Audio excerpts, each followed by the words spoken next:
Hey, ladies and gentlemen, welcome back to the Jack and Glenn channel. Before we get started, make sure you hit that subscribe button, hit that bell notification. Today, I'm talking about Love is Blind, the first 6 episodes. I know I'm behind. I'm a little bit later than everybody else, but I want to give you a quick synopsis of episode 1 through 6 of Love is Blind. If you're new to the channel, hit the subscribe button, hit the bell notification. All right, let's get this thing started. Let's start with the first couple. The first couple that got engaged was Johnny and Amy. Johnny loved Amy's accent. She's Hispanic. He said he calls her his bad mamacita. They share deep moments while they're talking in the pod. They talk about each other's family. Johnny reveals to her that he has 3 siblings, right? And he understands. And then Amy finally revealed to him that she's the caretaker for her brother, right? Who's on the autism spectrum and also has ADHD. They are communicating with each other very, very well. Johnny, while he had a sushi date, accidentally tells Amy that he loves her, and after that, the rest was history. He pops the question. He pops to tell her that he wants to marry her. And now the thing with Amy is that this is the first white guy that she's dated ever. All right, first white guy she dated ever. But when they met each other, it was nothing but love, hugs, and kisses.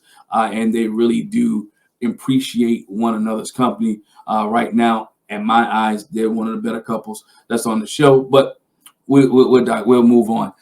We go to the next couple. We see Kenneth and Brittany, right? They're the youngest couple that's on the show. Kenneth is 25 years old. He's also a middle school principal, while Brittany is a Caucasian young lady, and she used to be a teacher, but now she works in corporate America. Both of them had a strong religious background. Both of them have a strong faith in God and they believe that God has brought them together for such a time as this.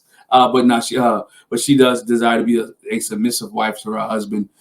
Kenneth mentioned that this is the first time in all his 25 years that he's ever been in a relationship with a Caucasian woman.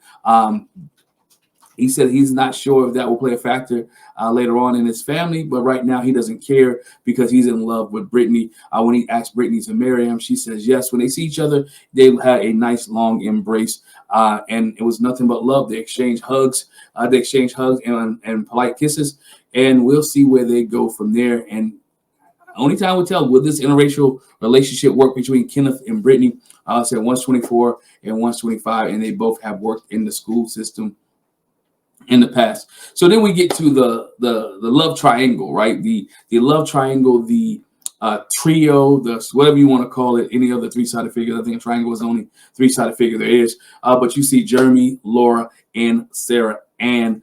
They're in this relationship or this schwa together. So again, Lori Ann. Jeremy calls Jeremy calls himself as a patriot. Sarah Ann is the wild card, if you want to say. Sarah Ann and Jeremy, while they was in the pod, had some great sexual tension between both of them. They talked about sex on a regular basis. They was attracted to each other. The way they communicated with each other was about sexual things. And again, Sarah Ann was always out there telling everybody about her business. She would go back with the women and tell her how great Jeremy was, how she loves Jeremy, how Jeremy was this, that, and the other, but did not know that Jeremy had a relationship with Laura on the side. Laura kept her stuff close to the chest. I forgot who she confided in, that her and Jeremy have been talking back and forth every day. Sarah Ann, at this point, when she started to hear about the relationship between Laura and Jeremy, or the proposal that Jeremy did with Laura, she becomes confused. They even, they talked about it a little bit. Jeremy, to the point where Jeremy opened up with Sarah Ann so much that he even told her about, asked her could she visit his dad's grave when they get out of the pod. But somehow, some way, he did not pick her. He just said he didn't feel. He wanted to trust his gut feeling, and his gut feeling would lean into Laura. So Laura gets Jeremy, and Sarah Ann. You thought after the breakup that Sarah Ann would be crying, being upset, no tears whatsoever. Matter of fact, she even gave Laura a hug in the women's quarters, and the rest is, as they say, history. Only time will tell if Jeremy and Laura will make it. Sarah Ann is out right now, and we move on to the Dominican Republic. All right, we move on to the next couple, next 3 for part of the season anyway. You got AD, Matthew, and Clay. Matthew was a financial advisor, I believe, from a small small town Caucasian gentleman, where he was just turning people off from left to right from the beginning. His energy was so off. People would be talking in the pods, and Matthew would get up and just leave, right? Matthew didn't want nothing to do with it if the conversation didn't work out right. But AD is a real estate agent and a former New England Patriots cheerleader. She was able to break down Matthew's walls throughout the pod. She was able to communicate with him somehow, some way. Her and Matthew connected. Even when she brought up Matthew's name in the women's quarters, everybody was like, that guy? How in the world did you do that? They thought Matthew was weird. Even the guys thought Matthew was weird because he didn't interact or connect with anybody else that was there. AD's connection with Matthew was great. They had, again, it was great conversation. It was able to open up. But on the other side, she dealt with Clay, right? She was dealing with Clay. Clay is a self-confident, very outspoken, very lively African-American male. And he is looking for somebody to compliment him, right? Somebody who can put him in check, somebody that can keep him on straight and narrow. Him and AD were having great conversations. As he said, all day AD, they was having great conversations together until Clay brought up the fact that he wanted to see what she actually looked like, right? Wanted to see what the attributes of her, of what she was. And AD is trying to stay true to the game. She's trying to not to put out any of her looks, what she looks like, any of her dimensions, or anything. She wants the person that she deal with to love her based off of the conversation they had and how close and deeply connected it can be. And so she really was upset at Clay behind that. It turned her off, right? It turned her off to the point where she stopped talking to him for a little bit. Matthew, what we find out here, that Matthew also has another relationship that we didn't know about, right? Netflix is pretty smart here. We didn't know that Matthew and Amber also had a relationship, or that Amber and AD were real good friends here. And we didn't see the pod dates between Matthew and Amber, but nonetheless, AD tried to. At this point, AD is shocked that Amber has a relationship with Matthew, and she goes and vents to Clay, right? Now, this is where it gets tricky, and this is what me and Jack always say all the time. Like, you're on a dating show. You know you're on a dating show. You know people are dating other people. Why get mad and upset? All right, she gets mad. She's mad at the fact that Matthew is messing with Amber or talking to Amber, that they have a connection. She goes to Clay and tell Clay, and she vents to Clay about what's going on with Matthew, and Clay loses it, right? Just hearing that she's dating another man, Clay loses it. He starts to cuss her out. He starts to curse her. He starts to raise his voice.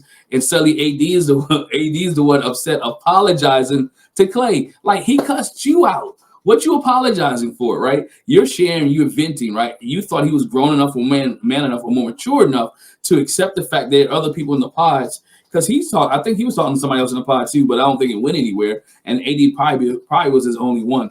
But anyway, he started talking and started getting crazy with her, and she's the one apologizing, right? Talking about, I hate it here. After they weird appeal to AD, right? All right.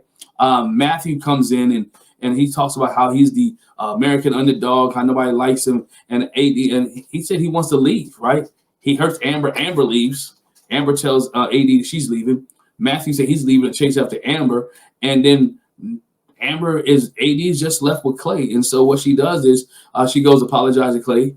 Clay admits that he was wrong for bringing up looks, and he wins her over by saying he's sensitive and he wants to change. He even cried. He cried that morning to, I forgot who it was. I think it was Jeremy that he was crying to, talking about how he misses her, how he wants to be with her. He even tells her that he shed a tear over her. Again, might be playing games, whatever it was. It won AD over, and him and AD actually get proposed. And the way he said it was, I think you want to rock out with your boy.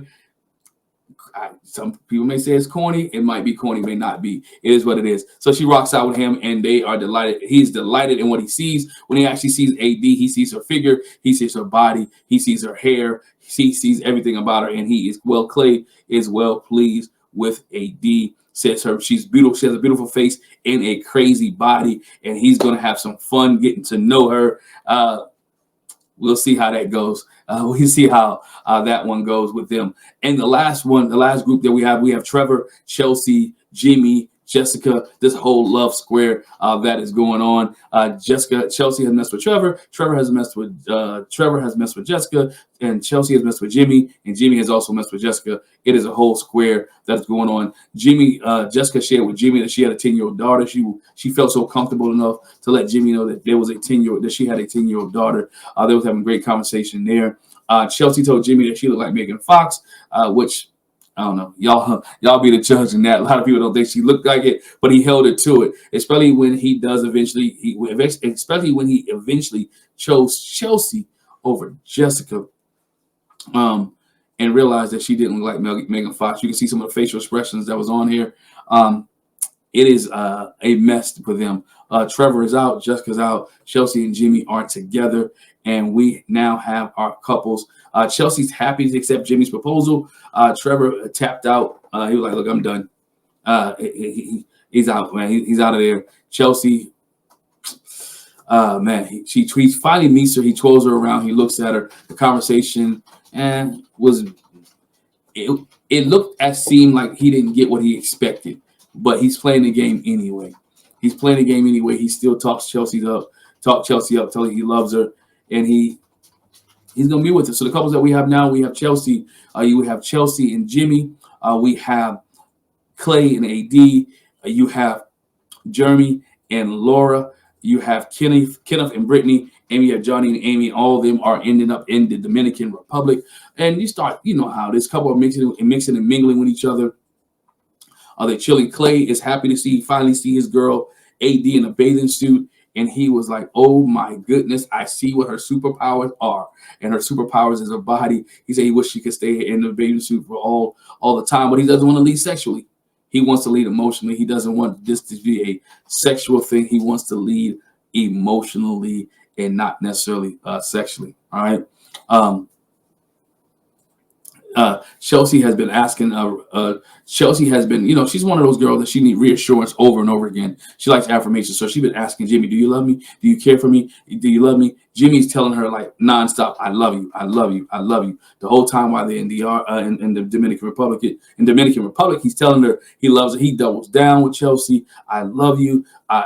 Everything about her. She is having an issue with her self-confidence. We see that a little bit later when Jimmy makes a comment about AD.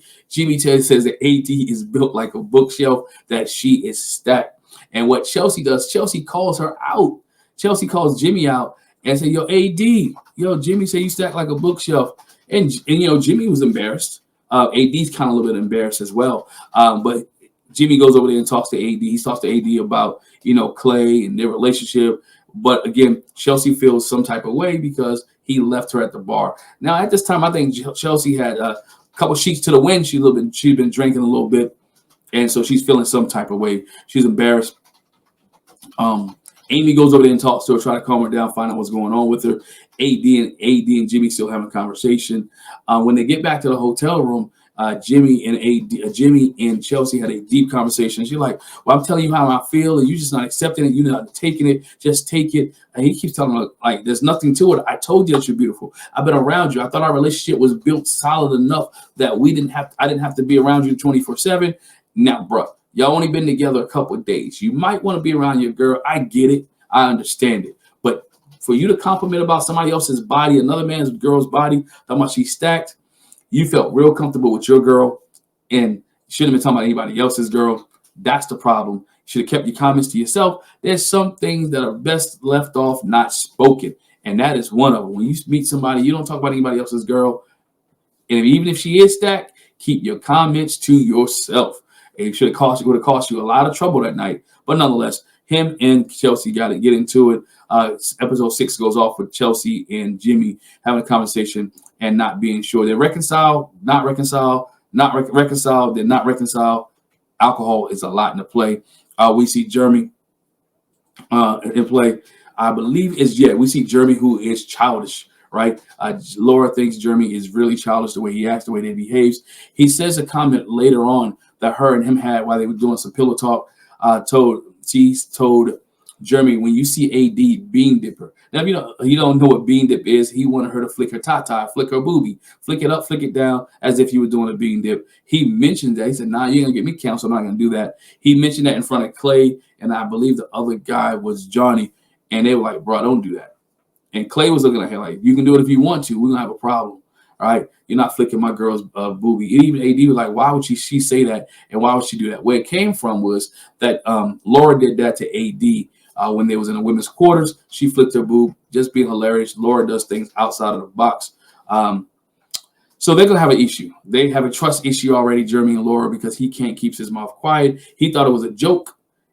She didn't think it was a joke. Now people are feeling some type of way about the comment was said, and she doesn't feel she can trust Jeremy. There's a lot going on here. The biggest thing I want to leave this review with is the fact that that Kenneth and AD had a deep discussion, right? AD had asked Brittany, AD asked Kenneth, have you ever dated a white woman? I know you was into white women. Kenneth's like, yo, I'm not into white women, but we matched up very well. And everything we said was well. And this is the first time I ever dated a white woman. I do love her. I respect her.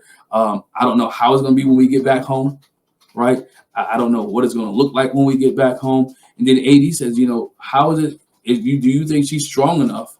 Meaning his girlfriend, Brittany, do you think Brittany is strong enough to raise black children?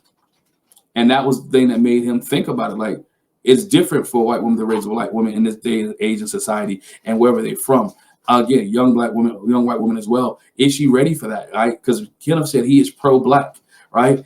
He's down for the black cause. He's down for everything.